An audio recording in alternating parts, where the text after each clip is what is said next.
Hello students, good evening everyone. बेटा, first of all I am really very sorry कि मैंने आपके लिए बहुत वीडियो लेट बना रहा हूँ। ठीक है, बहुत सारे बच्चों की मेरे पास रिक्वेस्ट आ रही कि सर आप वो जो एग्जाम से पहले एक वीडियो बना दो, इसके अंदर आप पूरा क्या मार्किंग स्कीम रहेगी, किस तरीके से हमें प्रिपेयर करना है एंड किस किस टाइप के क्वेश्चंस आ सकते हैं एग्जाम के अंदर, एक बार आप शेयर कर दोगे तो बहुत अच्छा रहेगा। ठीक है, तो चलिए जी, सबसे पहले मैं काम करता हूँ, कुछ बातें बतानी है मैंने आपको। ठीक है, ऑल दी बेस्ट भी विश करना है, बट सबसे पहले मैं एक काम करते हैं, हम ये समझते हैं कि किस किस चैप्टर में से किस किस कितने कितने मार्क्स का आ सकता है और इस बार मेरी क्या एक्सपेक्टेशन है किस चैप्टर से लेकर। चलिए जी, आइए जी हम स्टार्ट करते हैं। पॉइंट नंबर 1 आज का हमारा क्या रहेगा, दैट इज कि किस किस चैप्टर को कैसे कैसे प्रिपेयर कर सकते हो। चलिए जी, आइए जी हम स्टार्ट करते हैं। जैसे कि आपको पता ही जो इंडेक्स है, मेरी बुक का इंडेक्स है, राइट। आप जो बच्चे जो मेरे साथ पढ़ रहे होगे आपको पता होगा अच्छे से, अदरवाइज मैं आपको कंक्लूड कर देता हूँ आईसीआई के अकॉर्डिंग भी। ठीक है जी, आईसीआई के अकॉर्डिंग अगर बात करें, ये जो आपके फर्स्ट 7 टॉपिक्स हैं ये आपके थ्योरी टॉपिक है आईसीआई के अंदर। एंड आई एम एक्सपेक्टिंग इस पे आपका 10 मार्क्स तक का पेपर कवर हो सकता है। लाइक एक थ्योरी क्वेश्चन आएगा 4 मार्क्स का, जो क्वेश्चन नंबर 1 के अंदर आता है। Apart from that true and false इससे आ सकते हैं, तो अप टू 10 मार्क्स, मतलब हम कह सकते हैं 5 to 10 मार्क्स के क्वेश्चन यहाँ से आ सकते हैं। तो थ्योरी को अच्छे से पढ़ के जाना आप। ठीक है, इसके लिए मैं हमेशा पहले से बोलता आया हूँ। ठीक है, अपार्ट फ्रॉम दैट, ठीक है, जो अकाउंटिंग प्रोसेस है जिसके अंदर जनरल लेजर, ट्रायल बैलेंस हो गया, सब्सिडरी बुक्स हो गई, ठीक है, इनसे भी आपका 5 मार्क्स का क्वेश्चन एग्जाम में आएगा। ठीक है, रेक्टिफिकेशन एरर, आपको पता है ये आज तक कोई पेपर सेट नहीं हुआ हमारा, ठीक है, जिसमें से रेक्टिफिकेशन ऑफ एरर के 10 मार्क्स का क्वेश्चन आया हो। ठीक है जी, उसके बाद बीआरएस मैं अगेन एक्सपेक्ट कर रहा हूँ 5 to 10 मार्क्स। इन्वेंट्रीज मैं एक्सपेक्ट कर रहा हूँ again 5 to 10 marks. Depreciation 5 to 10 marks. ठीक है, bill of exchange again is 5 to 10 marks. चलिए जी, ये कुछ ऐसे टॉपिक्स है, लाइक मैंने एग्जांपल दिया आपको कौन कौन से टॉपिक्स हो गए जिनको आप साथ में प्रिपेयर कर सकते हो आप। ठीक है, जब वन गो में प्रिपेयर कर रहे हो, like rectification of errors plus depreciation plus BRS plus आपका हो गया बिल ऑफ एक्सचेंज। ठीक है, इन चारों चैप्टर्स को आप साथ में प्रिपेयर करना है। ये चारों चैप्टर्स मुझे उम्मीद है 20-25 मार्क्स आपको दिखे जाएंगे। और चैप्टर बड़े सिंपल से चैप्टर है, कोई दिक्कत होती नहीं है। थोड़ा सा टेक्निकल जो टॉपिक आपको कभी कभी पड़ता है वो रेक्टिफिकेशन ऑफ एरर्स होता है। ठीक है जी, तो आपको ये चीज ध्यान रखनी है। ठीक है, 20-25 मार्क्स यहाँ से आपको मिल जाएंगे आराम से। ठीक है, उसके बाद मैं बात करूं आपसे, ये sale of goods on approval basis, average due date और अकाउंट करंट, अगर आपको एक साथ पढ़ना हो तो एडीडी बच्चों पढ़ना आप साथ में। एडीडी के साथ आपका क्या हो गया, अकाउंट करंट और आपका सोगा, that is sale of goods on approval basis, हमारा सोगा ये है। ये तीनों चैप्टर मिलाकर मुझे लगता है आपको 10 मार्क्स के आसपास एग्जाम में देकर जाएंगे। चलिए जी, ठीक है, अभी तक की जो कवरेज है उसके अकॉर्डिंग मैंने आपको बताया 10 मार्क्स आपका यहाँ से आ सकता है, 5 मार्क्स आपका ये हो गया, 20-25 मार्क्स आपके ये हो गए। ठीक है, 40 मार्क्स प्लस 10 मार्क्स ये हो गए 50 मार्क्स। चलिए जी, डन। उसके बाद मेरी जो इस बार की सबसे ज्यादा एक्सपेक्टेशन है, मेरी एक्सपेक्टेशन क्या है, कंसाइनमेंट का क्वेश्चन आना चाहिए 10 मार्क्स। कंसाइनमेंट का क्वेश्चन 10 मार्क्स आपका आना चाहिए, आपको ध्यान रखना, अच्छे से पढ़ के जाना कंसाइनमेंट। ठीक है जी, उसके बाद एज यूजुअल 4 चैप्टर्स जो मैं हमेशा बोलता हूं आपको क्लास के अंदर, जब अच्छे से करके जाओ। ठीक है, number 1 is my favourite final accounts, number 2 is your NPO. इन दोनों को साथ साथ पढ़ना बिकॉज दोनों की दोनों फाइनल अकाउंट्स हैं। Number 3 is company accounts, that is आपका ये तो कंफर्म 15 मार्क्स का आना है, जिसके अंदर शेयर्स एंड डिबेंचर्स दोनों आएंगे। डिबेंचर्स से मुझे बहुत उम्मीद है इस बार एग्जाम में अच्छा क्वेश्चन आने की। कंसाइनमेंट, डिबेंचर्स, इन्वेंट्री, ये 3 मैं आपको टॉपिक दे रहा हूँ। ठीक है, तो ये चीज हो गई आपकी, और ये दोनों मिला के आपके 25 मार्क्स के आसपास देखे जाएंगे आपको। Then last but not least, जो मेरा सबसे इंपॉर्टेंट टॉपिक मैं बोलता हूँ आपको, पार्टनरशिप। सर मिनिमम 10 मार्क्स से लेके 20 मार्क्स तक का क्वेश्चन इसका एग्जाम में आ सकता है। ठीक है जी, तो ये मैंने आपको बताया चैप्टर्स की उम्मीद। ठीक है, अब आपको ये डिसाइड करना है आपने किस तरीके से वर्कआउट करना है यहाँ पर। ठीक है, हमेशा मैं बोलूंगा जैसे आपके पास अभी 1.5 डेज रह गए, आप किस तरीके से वर्कआउट करो। जैसे आप क्या कर सकते हो, 1.5 डेज है ना आपके पास, आप सबसे पहले सिंपल सिंपल टॉपिक जल्दी जल्दी करते जाओ। आपको सारे क्वेश्चन सॉल्व नहीं करने, आपको कुछ क्वेश्चन देखने हैं, कुछ सॉल्व करने हैं, कॉन्सेप्ट्स को अच्छी थॉरोली रिवाइज करके जाना है आपको। ठीक है जी, तो यहाँ पर आपको सबसे पहले सिंपल टॉपिक्स के नेम लूं, एडीडी, अकाउंट करंट एंड सोगा, जल्दी से कंप्लीट कर दो। उसके बाद मैं बोलता हूं हमेशा rectification of errors, BRS plus bill of exchange plus depreciation. ठीक है, ये भी सिंपल टॉपिक आपको लगते हैं। डन जी, उसके बाद मैं नेक्स्ट आपसे यहां से बोलूं कंसाइनमेंट प्लस आपका इन्वेंट्री। सर इनको करके जाना अच्छे से यहाँ से, डन। और उसके बाद मैं हमेशा बोलूँगा आपको कंपनी अकाउंट्स पे फोकस करना। फिर उसके बाद आपका हो गया एनपीओ प्लस फाइनल अकाउंट्स, और सबसे लास्ट में जाना आप पार्टनरशिप के बाद, बहुत लेंदी है, ठीक है, तो वो चीज़ हो गई, डन। अब पॉइंट क्या आ रहा है, पॉइंट ये आ रहा है कि सर एग्जाम में हमारी स्ट्रेटेजी क्या होगी। वैसे तो हम बहुत बार एग्जाम में स्ट्रेटेजीज अपनी डिस्कस कर लेते, कैसे करना क्या करना, एंड इस पॉइंट ऑफ टाइम पे मैं हमेशा आपको ऐसे ये नहीं बोलूँगा मैं अपनी पर्टिकुलर स्ट्रेटेजी दे रहा हूँ, बट फिर भी ऊपर से गाइडेंस दे रहा हूँ, बट आपको अपने अकॉर्डिंग देखना है आपको क्या सूट करती है चीज़ें आपकी, ठीक है जी। एग्जाम में एक चीज़ मैं बोलूँगा आपको जो ध्यान रखनी है वो क्या, ध्यान से सुनो मेरी बात, कि आपको सबसे पहले बड़े वाले क्वेश्चन अटेम्प्ट नहीं करने, आपको तो छोटे छोटे क्वेश्चन आते हैं ना वो अटेम्प्ट करने। आओ हम देखते हैं दिसंबर वाला पेपर। दिसंबर वाले पेपर अगर मैं से फॉर एग्जांपल पेपर देने गया होता और 15 मिनट्स को कैसे यूटिलाइज करता वो भी बताता हूं मैं आपको। अगर मेरे सामने पेपर आता सबसे पहले मैं क्या करता उस पेपर के साथ, सबसे पहले मेरे पास, मुझे पता है क्वेश्चन नंबर 1 इज कंपलसरी, बाकी एक क्वेश्चन छोड़ने का मेरे पास ऑप्शन है और एक इंटरनल चॉइस आती है। मैं सबसे पहले ये देखता कौन सा क्वेश्चन मुझे छोड़ना है उस 15 मिनट्स के अंदर, ठीक है, कौन सा क्वेश्चन मैंने छोड़ना है वो मैं देखता, ठीक है। तो यहाँ पे जैसे क्वेश्चन नंबर 1 तो भाई कंपलसरी करना ही करना है, अभी फिलहाल इसको छोड़ देते हैं, हम आगे बढ़ जाते हैं, ठीक है। मैं आगे बढ़ रहा हूँ, मैं ऐसे इमेजिन कर रहा हूँ कि मैं पेपर दे रहा हूँ, ठीक है। अब मैंने देखा क्वेश्चन नंबर 2 जो देख रहा हूँ मैं, किसका 2 का ए पार्ट जो दे रखा है आपका, वो अगेन अकाउंटिंग प्रोसेस का दे रखा है मेरे ख्याल, जहाँ पे आपको ट्रायल बैलेंस को क्या करना है, वापस करेक्ट करना है, ये ड्रॉ करना है, राइट, ठीक है। ये 5 मार्क्स का क्वेश्चन होगा। उसके बाद मैं क्या देख पा रहा हूँ यहाँ पे, डेप्रिसिएशन का 5 मार्क्स का एक क्वेश्चन आया, ठीक है। उसके बाद मैं क्या देख पा रहा हूँ आपके पास यहाँ पर जो आया, किसका क्वेश्चन आया, ये आपका बीआरएस और अमेंडेड कैश बुक का क्वेश्चन आया 10 मार्क्स का, वाह, ठीक है। अकाउंटिंग प्रोसेस, डेप्रिसिएशन और साथ में बीआरएस का ये 20 मार्क्स का क्वेश्चन आया। मेरी कोशिश एग्जाम में हमेशा यही रहेगी कि दैट इज कि कोई 2 या 3 क्वेश्चन ऐसे हो जो मुझे बेस्ट आते हों।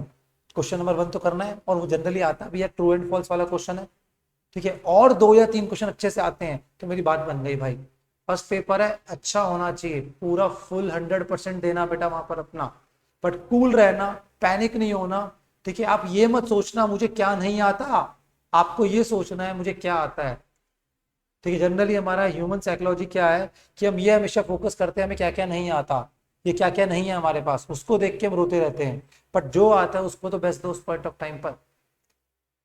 Are you getting my point? मैं हमेशा बोलता हूँ 125 मार्क्स का पेपर आएगा, 100 का आपने अटेम्प्ट करना है, मतलब 25 का तो वैसे भी इन हाउ, मतलब एनी केस आपको छोड़ना ही है, और उसमें से भी अगर मान लो आप 20 का और भी छोड़ते हो, 80 मार्क्स का पेपर भी बहुत अच्छे से करके आते हो 3 आवर्स के अंदर, तो भी आपको कोई दिक्कत नहीं, 70-75 मार्क्स आपका स्कोर हो सकता है। आप ये मत सोचना मैंने कितना छोड़ा, आपने सोचना जो मैंने अटेम्प्ट करा वो अच्छे से करना है मैंने अटेम्प्ट, जिसके लिए मैं हमेशा बोलूंगा 2 या 3 क्वेश्चन आपके बेस्ट होने चाहिए। चलिए जी, डन। उसके बाद अगर मैं यहाँ पे देख पा रहा हूँ, यहाँ पर इन्होंने क्वेश्चन दिया है किस चीज का, दैट इज मेरा आई थिंक ये बिल ऑफ एक्सचेंज का क्वेश्चन है, राइट जी, बिल ऑफ एक्सचेंज का क्वेश्चन है। 10 मार्क्स का बिल ऑफ एक्सचेंज आया है, मैं उम्मीद करता हूँ इस बार 5 मार्क्स का आएगा बिल ऑफ एक्सचेंज, 10 मार्क्स का नहीं आना चाहिए, ठीक है। फिर उसके बाद बी पार्ट में आपके पास क्या है, again as usual average due date 5 marks में ही आता है ये क्वेश्चन, और आना भी चाहिए 5 मार्क्स का। और फिर उसके बाद ये क्वेश्चन दे रखा है आपका किसका, दैट इज ये अकाउंट करंट का 5 मार्क्स, ये भी 5 मार्क्स का आएगा, और साथ में sale of goods on approval basis होना चाहिए, नहीं sorry, sale of goods on approval basis नहीं है ये पार्टनरशिप का एक क्वेश्चन दे रखा छोटा सा आपका, ठीक है जी, कोई दिक्कत वाली बात नहीं है। और यहाँ पे एक आपकी इंटरनल चॉइस आ गई। मैं हमेशा बोलूंगा फर्स्ट 1 आवर में ये कोशिश करना 30-35 मार्क्स का पेपर एकदम हो जाए, अच्छे से हो जाए, ज्यादा पैनिक मत होना, बस ये टारगेट लेके चलना। और जो आपके क्वेश्चंस 5-5 मार्क्स वाले हैं उनको पहले अटेम्प्ट करना, मतलब जो ऐसा क्वेश्चन जिसमें 5 मार्क्स वाले क्वेश्चन ज्यादा दिख रहे हैं आपको और ये आप कॉन्फिडेंट हो बहुत, तो इसमें टाइम कंज्यूमिंग नहीं है, वो करना है। एनपीओ टाइम कंज्यूमिंग है, पार्टनरशिप टाइम कंज्यूमिंग है, ठीक है। अब फाइनल अकाउंट्स बहुत टाइम कंज्यूमिंग होता है, इनको आप लास्ट में करना जब तक आप पूरा एकदम यूज थ्रू, मतलब गो थ्रू हो जाओगे पेपर से, ठीक है। आप लास्ट के 1 आवर में इनको अटेम्प्ट करना, फर्स्ट 1 आवर में छोटे क्वेश्चन अटेम्प्ट करना, ठीक है जी। तो ये चीज हो गई आपकी। पता है आपको account current average due date इनमें कोई ट्रिक्स होती ही नहीं है ज्यादा, तो आप इनको अच्छे से अटेम्प्ट कर सकते हो। चलिए जी, उसके बाद एज यूजुअल 4 क्वेश्चन पार्ट है इनकम, आपका एनपीओ क्वेश्चन आया हुआ है ये आपका 10 मार्क्स का। फिर पार्टनरशिप का क्वेश्चन भी 10 मार्क्स का होगा ये, ठीक है जी। तो ये चीज हो गई। अब मेरा रेक्टिफिकेशन ऑफ एरर कहाँ रह गया था, ये 5 में आ गया, ये पर इस बार 5 मार्क्स का आया रेक्टिफिकेशन ऑफ एरर, पर मैं जनरली एक्सपेक्ट करता हूँ 10 मार्क्स, तो इस बार के लिए हम शिफ्टिंग मार देते हैं, रेक्टिफिकेशन ऑफ एरर्स को आप 10 मार्क्स के लिए रखो, और बिल ऑफ एक्सचेंज जो गलती से 10 मार्क्स का आ गया उसको कर दो 5 मार्क्स के लिए, आ सकता है एग्जाम में मैक्सिमम। ठीक है, तो ये चीज। और यहाँ से ये बड़ा क्वेश्चन मुझे कौन सा नजर आ रहा है आपका 10 मार्क्स का, ये भी हमारा फाइनल अकाउंट्स का क्वेश्चन होगा आपका, जिसके अंदर I think manufacturing account mix होकर आया, ये स्टडी मेट का क्वेश्चन था 15 मार्क्स का। ठीक है, देखा फाइनल अकाउंट्स 15 मार्क्स तक का आया है। फाइनल अकाउंट से मुझे 10 मार्क्स से लेके 20 मार्क्स तक आ सकता है आपका। एज यूजुअल शेयर का क्वेश्चन मतलब आर का डायरेक्टली 15 मार्क्स पर, मैं उम्मीद कर रहा हूँ डिबेंचर्स का इस बार क्वेश्चन आना चाहिए आपका 5 मार्क्स। और सिक्स का बी पार्ट जो है आपका वो क्या है आपका, दैट इज थ्योरी वाला क्वेश्चन आ गया। ठीक है, मैंने बोला थ्योरी क्वेश्चन भी आपके आते हैं। डन, 5 मार्क्स का हो गया थ्योरी क्वेश्चन, ये 5 मार्क्स का आया। और सर फर्स्ट क्वेश्चन में हम वापस आ जाते हैं। फर्स्ट क्वेश्चन आप देख लो। ठीक है, अब आपके पास 15 मिनट्स जो होंगे ना, तो पहले सिलेक्शन हो जाएगी आपकी, आपके बेस्ट 5 क्वेश्चन कौन से हैं, उसमें से 1 तो होगा, रेस्ट जो बचे 5 में से 4 कौन कौन से करने, एक क्वेश्चन को कट कर लो। 15 मिनट से ये भी डिसाइड हो गया, बहुत अच्छी बात है। अब 15 मिनट्स में अगर मुझे थोड़ा टाइम और मिल गया, मैंने देख ली सारे क्वेश्चन और डिसाइड कर लिया किसको मैंने छोड़ना है, मैं छोड़ दूंगा। ठीक है, अब मैंने देख ली, यहाँ पर मैं आ गया, अब मैं सारे ये पॉइंट्स पढ़ सकता हूँ, 6 के 6 पॉइंट्स हैं, एटलीस्ट इनके डिसाइड कर सकता हूँ ये ट्रू है या फॉल्स है। ठीक है, चाहे यहाँ पे टिक कर लूँ जो ट्रू है, या मान लो इसमें से मान लो जो ट्रू है, ठीक है, उनको टिक डॉट कर दूं मैं। डन जी। जनरली आपको बताया था मैंने कि अगर पॉइंट जो है आपका दैट इज क्लैरिटी ना हो, जनरली फॉल्स वाले पॉइंट ज्यादा होते हैं इसके अंदर। बाकी आप चेक भी कर सकते हो अगर कोई पॉइंट क्लियर नहीं हो रहा आपको। ठीक है, तो वो चीज हो गई आपकी। डन, फिर एक आपका थ्योरी क्वेश्चन है एज यूजुअल, ये वाला मैंने आपको बताया था, एक क्वेश्चन थ्योरी क्वेश्चन भी आएगा। डन जी। अगर मैं आपसे बात करूं, कंक्लूड करूं इस बार के लिए, मेरी तरफ से आपको ध्यान रखना है, एक कंसाइनमेंट अच्छे से पढ़ के जाओ, प्लस एक आप रेक्टिफिकेशन ऑफ एरर अच्छे से करके जाओ। ये दोनों चैप्टर आपको 10 मार्क्स प्लस 10 मार्क्स देके जाएंगे, पहला पॉइंट। उसके बाद आपकी थ्योरी है 12 मार्क्स की प्लस 4 मार्क्स की, 16 मार्क्स ये हो गए आपके। फर्स्ट क्वेश्चन 20 मार्क्स देके जाता है। ठीक है, 20 मार्क्स फर्स्ट क्वेश्चन से आ गए, क्वेश्चन नंबर 1 से। तो कुल मिला के कितना हो गया आपके पास, 40 मार्क्स वहीं से हो गए। और मैंने क्या बोला, आपका कंपनी अकाउंट स्ट्रॉन्ग है, 15 मार्क्स वो दे देगा आपको। ठीक है, से फॉर एग्जाम्पल आपकी पार्टनरशिप ठीक है, तो 10 to 15 मार्क्स वो भी देखे जाएगा कम से कम आपको। ठीक है, तो लास्ट वाले जो क्वेश्चंस हैं, बड़े बड़े जो चैप्टर्स हैं, उनको लास्ट में करना, लास्ट के 1.5 घंटे में। तो कोशिश करना पहले 1.5 घंटे के अंदर आप वो क्वेश्चन अटेम्प्ट करना जो आपको बहुत अच्छे से आते हैं, और 5 मार्क्स वाले क्वेश्चन जहाँ पे ज्यादा हो उनको अटेम्प्ट कर लेना, उनमें ट्रिक्स कम होती है। लाइक मैं एग्जांपल दूंगा, account current, average due date, sale of goods on approval basis, मेरी उम्मीद है, मैं फिर लिख रहा हूँ, सोगा सोगा से 5 मार्क्स की मेरी उम्मीद है, इनको आप जल्दी जल्दी सॉल्व कर लोगे आप। ठीक है, इन्वेंट्री से मेरी उम्मीद है इस बार अच्छा क्वेश्चन आने की, छोटे क्वेश्चंस की बात करो। बाकी देखो एनपीओ से आता ही आता है, सेल ऑफ आपका फाइनल अकाउंट से आना ही आना, तो कोई दिक्कत वाली बात नहीं है। चलिए जी, ये कुछ पॉइंट्स मैंने डिस्कस कर दिए। ठीक है, अब उसके बाद ठीक है, कुछ बच्चों के मेरे पास व्हाट्सएप आ रहे हैं, मैसेज आ रहे हैं, सर पैनिक हो रहा है, बहुत डर लग रहा है। तो सिंपल इतना बोलूंगा, बेटा एग्जाम से पहले थोड़ा बहुत पैनिक होता ही है। ठीक है, आप इतना बड़ा एग्जाम देने जाते हो, ठीक है, बट वो भी एक नॉर्मल प्रोसेस का पार्ट है। बट वो पैनिक को इतना ज़्यादा अपने माइंड में मत आने देना कि वहाँ पे परफॉर्म ना कर सको। थोड़ी बहुत आपको पैनिक होगा, कोई दिक्कत नहीं, रिलैक्स करने की कोशिश करो, और कोशिश करो बस अपना बेस्ट दो वहां जाके।